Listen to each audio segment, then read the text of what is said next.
بسم اللہ الرحمن الرحیم۔ سیرت النبی صلی اللہ علیہ وسلم کی پہلی قسط میں ہم نے آپ کو بتایا کہ اسماعیل علیہ السلام کے قدموں سے جو چشمہ جاری ہوا تھا زمزم، اس کا نشان تک کیسے ختم ہو گیا تھا، اور آپ صلی اللہ علیہ وسلم کے دادا عبد المطلب کے ذریعے اللہ تعالیٰ نے اس چشمے کو دوبارہ سے کیسے جاری کروا دیا۔ زمزم کی کھدائی کے دوران عبد المطلب نے ایک منت مانی تھی کہ یا اللہ، زمزم کی کھدائی مجھ پر آسان کر دیجئے، میں اپنے بیٹوں میں سے ایک بیٹا آپ کے نام پر ذبح کروں گا۔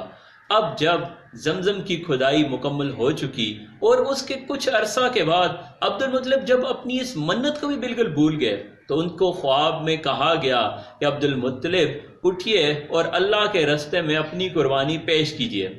عبد المطلب نے اگلے روز ایک مینڈا اللہ تعالیٰ کے راستے میں ذبح کر دیا۔ عبد المطلب کو اگلے روز پھر خواب آیا اور کہا گیا کہ عبد المطلب اس سے بڑی چیز پیش کیجیے۔ عبد المطلب نے اس مرتبہ ایک بچڑا اللہ تعالیٰ کے راستے میں قربان کر دیا۔ عبد المطلب کو پھر اگلی رات خواب آیا اور کہا گیا کہ عبد المطلب اس سے بھی بڑی چیز قربانی کے لیے پیش کیجیے۔ عبد المطلب نے اگلی مرتبہ ایک اونٹ اللہ تعالیٰ کے راستے میں ذبح کر دیا۔ عبد المطلب کو پھر خواب آیا کہ عبد المطلب اس سے بھی بڑی چیز اللہ کے راستے میں پیش کیجیے۔ تو عبد المطلب نے پوچھا کہ وہ کیا ہے؟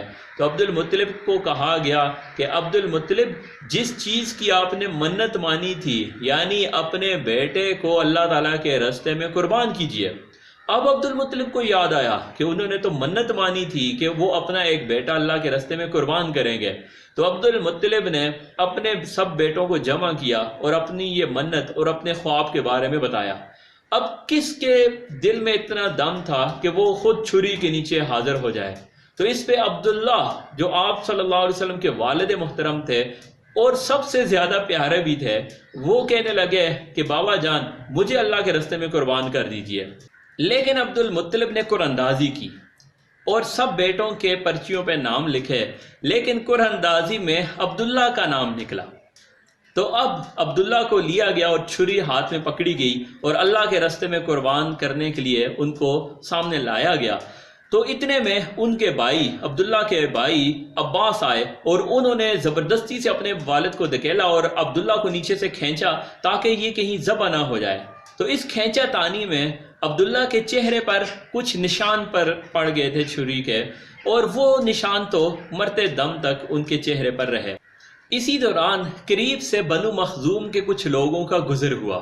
تو بنو مخزوم کے لوگوں نے جب یہ سب کچھ دیکھا تو انہوں نے عبد المطلب کو کہا کہ عبد المطلب اس طرح سے نہ کیجئے، اپنے بیٹے کو ذبح نہ کیجئے، اس طرح تو اس کی والدہ کی ساری عمر خراب ہو جائے گی۔ تو پوچھا پھر کیا کروں؟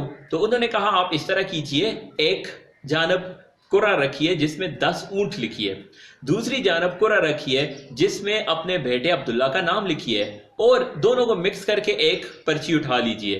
اگر تو عبداللہ کا نام نکل آئے تو پھر آپ 10 اونٹ اور بڑھا دیجئے، اور اگر اس پر اونٹوں کا نام نکل آئے تو اتنے اونٹ قربان کر دیجئے۔ تو اسی طرح کیا گیا کہ عبد المطلب نے 2 پرچیاں بنائیں، ایک پر عبداللہ کا نام لکھا، دوسری جانب 10 اونٹ لکھے، اور جب قراندازی کی گئی تو اس میں عبداللہ کا نام نکل آیا۔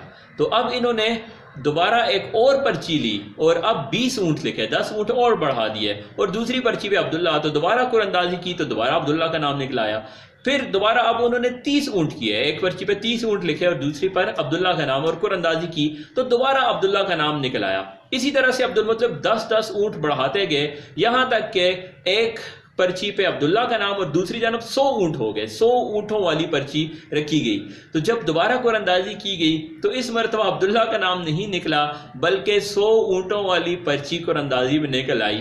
تو اب اس وجہ سے عبداللہ کے بجائے 100 اونٹوں کو عبد المطلب نے ذبح کیا، اور یہ ذبح خانہ کعبہ کے قریب کیا، اور اس میں سب دنیا والوں نے کھایا، جتنے بھی لوگ تھے وہاں پر انہوں نے کھایا، چرند پرند سب چیزوں نے کھایا۔ عبداللہ نے کسی کو منع نہیں کیا، جو کوئی پہنچ سکتا تھا، جو کوئی کھا سکتا تھا، 100 اونٹوں کی قربانی میں سے انہوں نے بہترین پیٹ بھر کر کھایا۔ اس واقعے کے بعد عبد المطلب نے کسی کی جان کا فدیہ 100 اونٹ مقرر کر دیا، جو پورے عرب میں جاری ہو گیا۔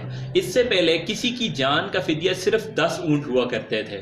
اسی طرح ایک حدیث شریفہ کا مفہوم ہے کہ میں 2 ذبیحوں کی اولاد ہوں، یعنی پہلے حضرت اسماعیل علیہ السلام کی اور دوسرے حضرت عبداللہ کی، کہ دونوں ذبح ہوتے ہوتے بالکل بچ گئے۔ ناظرین، آپ سیرت النبی صلی اللہ علیہ وسلم کے سیزن 1 کی دوسری قسط دیکھ چکے ہیں۔ سیزن 1 میں ہم نے وہ 4 واقعات بتانے ہیں جو آپ صلی اللہ علیہ وسلم کی اس دنیا میں آمد سے قبل رونما ہوئے ہیں۔ اس میں سے پہلا واقعہ دیکھنے کے لیے کہ آب زمزم کا چشمہ بالکل خشک کیسے ہو گیا تھا اور وہ آپ صلی اللہ علیہ وسلم کے دادا عبد المطلب کے ذریعے کیسے جاری ہوا، تو یہاں کلک کیجئے اور یہاں پر کلک کر کے آپ اس سیزن کی اگلی قسط یعنی تیسری قسط دیکھ سکتے ہیں، جس میں ہم آپ کو بتائیں گے کہ ابرہہ نے خانہ کعبہ پر حملہ کیوں کیا تھا اور پھر اس کا انجام کیا ہوا۔